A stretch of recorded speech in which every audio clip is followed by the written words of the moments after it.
මේ ස්වභාවික ව්‍යසනය නිසා සංචාරකයන්ගේ පැමිණීමේ අඩුවක් වෙයි කියලා යම් යම් මත පළ වුණා. නමුත් එහෙම වෙලා නැහැ. සුපුරුදු පරිදි ඒ යොදාගත්ත විදිහටම සංචාරකයෝ ලංකාවට පැමිණෙනවා. නුවරඑළිය නුවර ප්‍රදේශවල ඇති වෙලා තියෙන ආයාම නිසා යම් ප්‍රමාණයක් ඒ ප්‍රදේශයට යන අයගේ අඩුවීමක් තිබුණත් අනිකුත් සෑම ප්‍රදේශවලටම කලින් යොදාගත් පරිදි සංචාරකයන්ගේ පැමිණීම තියෙනවා. ඉතින් අද මේ තියෙන්නේ ඒ අවස්ථාවක්. ඉතින් අපි ආරාධනා කරනවා අනිකුත් සංචාරකයන්ට ලංකාවේ තත්ත්වය දැන් යහපත් තත්ත්වයට හැරමින් පවතිනවා.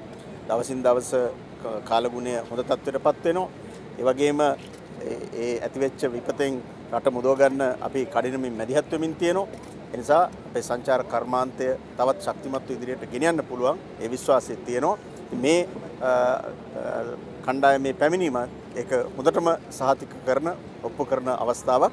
ඉතින් අපි බලාපොරොත්තු වෙනවා මේ තත්ත්වය ඉක්මනින් වෙනස් කරලා සංචාරකයන්ට අවශ්‍ය කරන සියලුම යටිතල පහසුකම් කඩිනමින් ලබා දීලා අපේ සංචාර කර්මාන්තය ශක්තිමත්ව ඉස්සරහට ගෙනියන්න.